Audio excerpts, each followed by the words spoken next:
right, guys, we are going to be starting on section 6 today. We are continuing talking about the different shortcuts on how to show that two triangles are congruent. So the very first day we talked about how you had to have all 6 parts of one triangle congruent to another. Then we talked about side, side, side. That was our first kind of quick shortcut. And then we did side angle side. Remember, that was the one where the angle had to be right in the middle of the two sides. And then we also talked about hypotenuse leg. Today we're going to do the final 2 shortcuts, which are ASA and AAS. Of course, that's angle side angle, and then angle angle side. So we'll do those 2 theorems first. And so the first postulate is the angle side angle postulate, and it is pretty much exactly like what you would guess. Over here off to the left, you see all of these different statements, and then you'll see that I have marked them on the picture already. Just like before, I'm going to use the letter A for angle and the letter S for side. And so I'm going to go through and mark every time I see an angle with an A, and then every time I see a side with an S. And so you'll notice that angle side angle means that the 2 angles are kind of sandwiching the side that's marked. And then on the other one, of course, we also have angle side angle. So it is going to be important that the angle and then side and then angle are in that order, or else it's not angle side angle. So of course, before when we had side angle side, the angle was in the middle. This time we have angle side angle where the side is in the middle. And then the other one that we're going to talk about today is angle angle side. And this one is a little bit, I don't want to say confusing, but it's just usually every year everyone has a little bit harder time with this one. So angle side, of course, has 2 angles and a side. But in this case, notice that the side is not in between the 2 angles. So we have an angle and then a space and then another angle. And then the side is afterward. It comes after the 2 angles in a row. And so same thing over here, angle, angle, side. So obviously the difference is the side is after the 2 angles versus the side being in between the 2 angles. So let's go ahead and try a few examples. So it says, is it possible to prove that the triangles are congruent? And if so, which of those 2 theorems would you use? So of course, we're going to check the order of these letters first. We have X, Y, Z. So X, Y, Z. And then we have L, M, N. So it looks like the letters are in order. So next, let's talk about which theorem we would use to show that these are in fact congruent. And so I am going to use my A for angle on those, and then a side. And then down here, same thing. So of course, I'm trying to decide between angle side angle or angle angle side. Like I said, the biggest difference is that on angle side angle, the side is directly in between the 2 angles. So you'll notice that if the angle is here and here, the side would need to be here in order to be angle side angle, which of course it is not. And so this one is angle angle side. All right, on this next one, we're going to kind of almost work backwards in a way, or just we won't have them marked. So it said we're going to state the 3rd congruence that's needed in order to prove that these 2 triangles are congruent using a certain postulate. So in this first example, they want us to use angle angle side, and they tell us that FH is congruent to LN, and they also tell us that angle F is congruent to angle L. And so if we're going to use the angle angle side congruence theorem, they're saying which piece of these 2 triangles is missing in order for us to use angle angle side. So you'll notice that we already have one of the angles and a side, and so we need to figure out what is that other angle going to be angle angle side. So let's say that I chose angle H and angle N. Would that give me angle angle side? Well, it would not, because if you notice, the side is right in between those 2 angles. So that would be angle side angle, and we don't want that.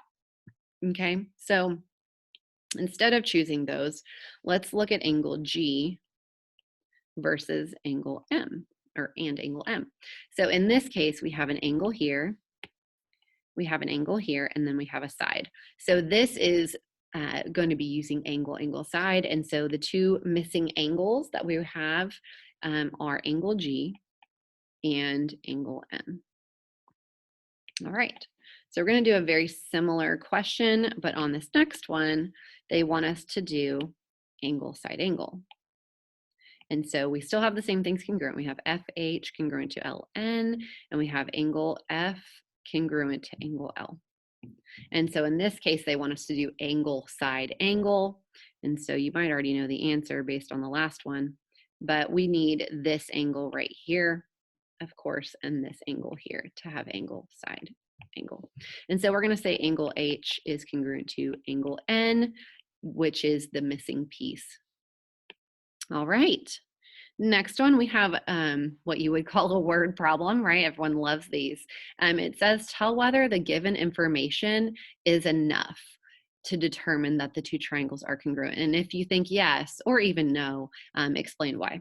So I'm going to start off by just drawing two triangles, and they don't have to be like a certain shape. I'm just going to draw a random one. And then I'm going to make another one just like it. Let's see if I can copy this one. All right, so I've got two triangles, and I'm going to go ahead and label them based on the order of the letters up here. And so I have triangle ABC and triangle DEF. And so let's go through and mark the stuff that they gave us. It says angle B is congruent to angle E. Okay, so far so good. And segment AB is congruent to segment DE, okay? And then we have that BC is congruent to EF. And so they want to know, are the two triangles congruent? Yes or no? So I'm going to say yes, definitely. And the reason I think they're congruent is because I have angle, side, side. Oh my gosh, you guys, why am I doing backwards here? Okay, let's go back. Let me mark this first. Just ignore me for half a second. I'm going to fix this. There we go. Okay, let's try this again. This mark right here represents a side. And then, of course, this arc right here is an angle. And then this two little marks here means side. So that's going to be side, angle, side. And then over here we have side, angle, side as well. So I'm going to say yes, they are congruent by side, angle, side. Okay, now, so notice it didn't say you had to use angle, side, angle, or angle, angle, side. It just said, is there enough information to determine that these two triangles are congruent and why? So in this case, we had side, angle, side. Okay, let's see. So that is basically it for today. So if you would like to stop watching now, you can. I'm going to take the rest of the time to go through the proofs. Sorry, I didn't realize I was off screen a little bit. I'm going to go through the proofs for this section. So I'm going to do the two proofs on angle, angle, side, and the two proofs on angle, side, angle, which are going to come from your flip book. So if you're ready to do those proofs, you can go ahead and watch the rest of the video. If you're ready to work on the homework, you can stop now and go ahead and work on the homework. All right, so just like before, I'm going to go through and label all of the givens and all of the final statements on these. So you can go ahead and pause the video now. You can see that I've already done that on all of the proofs that we're going to work on today. By the way, we're doing proof number 5, 6, 7, and 8 from your flip book. So if you have not filled in the givens yet, go ahead and pause me and go through and write all those in, and then hit play when you're ready to go through the rest of the proof. Okay, so let's get started. Like I mentioned before, on all of the proofs, you're going to want to take your givens and mark the diagram with what you have. So it says that C is the midpoint of AE. So here's point C and here is segment AE. We know that, again, anytime there's something in the middle, it splits it into two equal pieces. So we know that this segment here and here are the same. And so I'm going to add that to my proof. Segment AC is congruent to segment CE. Now, why is that true? Well, because C is in the middle, we know that the two sides on each side of it are congruent. And that, of course, is the definition of midpoint. All right, next we had that segment AB is parallel to ED. Now, this is going to be a little bit more complicated than some of the ones we've done before. If it has that it's parallel, I'd love for you to draw the lines out a little bit, like exaggerate them. So it says AB. So again, I'm going to kind of exaggerate this line a little bit. And then ED. So same thing here. Now, when we have parallel lines, we can always mark them with these little arrows. And then remember back to parallel lines from a previous chapter, we have the opportunity to do alternate interior, alternate exterior, etc. So I'm going to use segment BD as my transversal. So I'll just put a little T there to help me remember. And so when I do my transversal, I can now start to piece together some angles. And so if you notice up here, this angle B and then this angle D would be alternate interior. And remember that alternate interior angles are always congruent. And so I'm going to add that to my proof. I'm going to say angle B is congruent to angle D. And that's because of alternate interior angles. We know that alternate interior angles of parallel lines are congruent. So that's the alternate interior angles theorem. All right, next, I'm gonna kind of try to think about what we're learning right now. So we're talking about angle, angle side, and angle side angle. And so I know I probably need another set of angles. And so I'm going to, can I move this? Yes. Okay, so I'm gonna move that out of the way for a second because I'm gonna now go through and use a different line for my transversal. So this time I'm gonna look at segment AE being my transversal. And when that happens, you'll notice that I have an angle here and here now. So those two angles, that would be angle A and angle E that are congruent. And again, those are still alternate interior, right? And so when you have a pair of, or a set of parallel lines, you can always use different transversals based on the position of it. Okay, so now we basically have all of our proof filled in, so hopefully we have enough information on that. So I'm going to kind of erase this to go back and get some clarity here. We said that segment AC was the same as CE. We said angle B and angle D, and then we also had angle A and angle E. So now that I have it cleaned up and marked properly, I'm going to go through and put my A for angle or S for side. So here I have an angle, here I have an angle, and here a side. And so since I noticed that the side is not directly in between the two angles, I know that that's going to be angle, angle, and then side. And before I put that in my proof, I'm going to double check that that's true on the other triangle as well. So I have an angle here, and then a side. Again, I noticed that the side is not in between the two angles, and so we have angle, angle, side. All right, let's move on to the next one. Okay, so on this one, again, hopefully you filled in your givens. Let's go ahead and take the givens and mark the picture. It says that segment TV is bisecting angle SVU. So SVU is the larger angle right here. And of course, we know when we have a bisector, that means that it is cut into two equal pieces. So that means that this segment, or I'm sorry, this angle over here is the same as this angle over here. So let's go ahead and add that to our proof.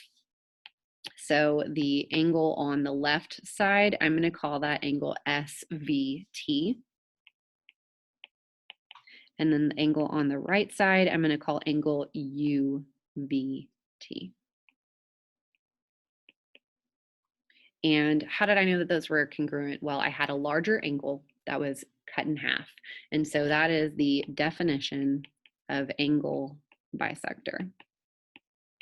That's what it means to bisect. All right, now let's go back here. I'm going to mark these again. You can put these little dashes on there if you're afraid that your arc looks like one large arc. You can put the little marks on them. Okay, after that, they told us that TSV would be right here, is congruent to TUV over here. All right, so far we've got two sets of angles marked, and we don't have a theorem that says angle, angle, angle. So I know that we're looking for a third piece, which has to be a side. And so hopefully you're seeing the two triangles are touching. They're sharing a side. They're sharing side TV.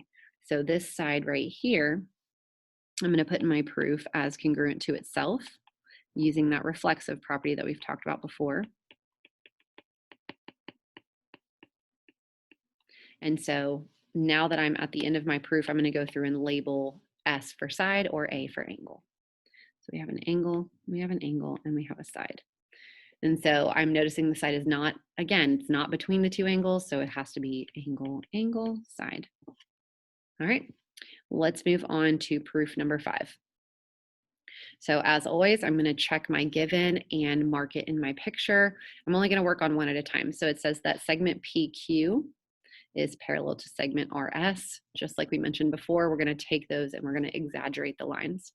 Then I have a segment QS, which could be my transversal. And anytime I have a transversal with two parallel lines, I know that I'm going to be using alternate interior, alternate exterior, etc. All right, so this angle right here and this angle over here are alternate interior, and so that gives me two sets of congruent angles, and so we're going to go ahead and add that to our proof. So I have angle, what is that, PQS is congruent to angle RSQ, and that was by alternate interior.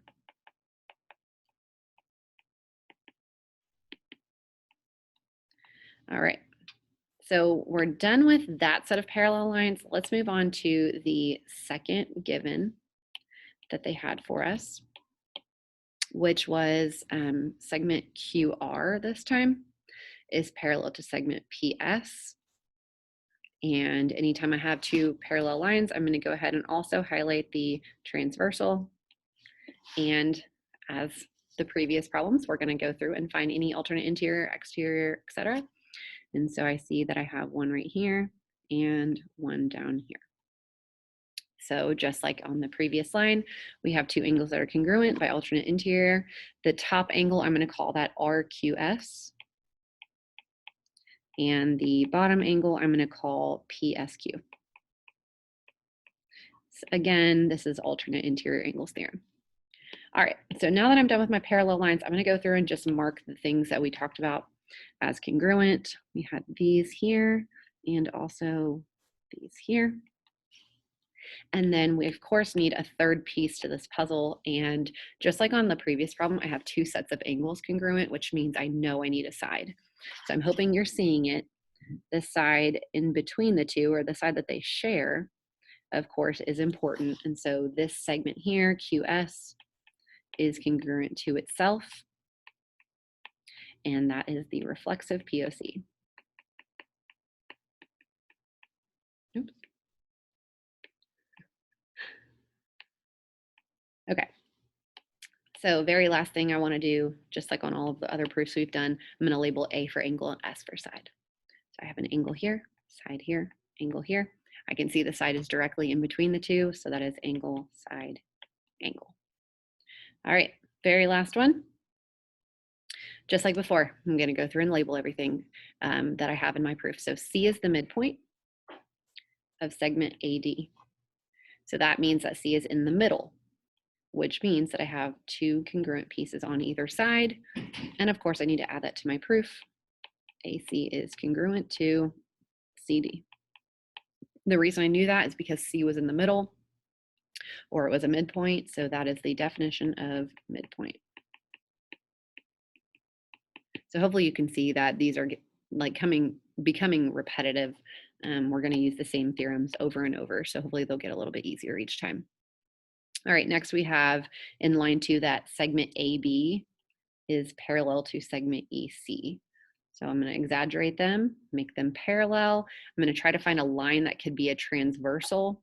You could use segment BC, and you could also use segment AD. Now, if I use BC, there aren't any angles on there that are going to give me any information. Like I have these angles here, but the second angle I marked is exterior of the triangles, and so it doesn't really help me. And so instead of using BC as my transversal, I'm going to use AD. And so when I do that, you'll see that this angle here and here, those are not alternate interior, but those are actually corresponding, right? And so we have angle A is congruent to angle C. Actually, I don't like that. Let's label them properly. I'm going to say for angle A, I'm going to say angle BAC. And for angle C, I'm going to say ECD. All right. And those are congruent by corresponding.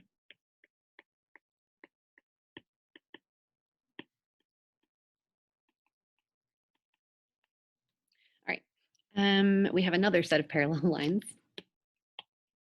So I'm going to go through and mark those next. Use a different color. We have BC parallel to ED. Again, you need to find a transversal that works, and I'm going to use AD for that. And so between my two parallel lines, again, I'm noticing that I have a pair of angles that are congruent based on the corresponding angles theorem. So I'm going to do the same thing. I have angle C here. I'm going to call that ACB.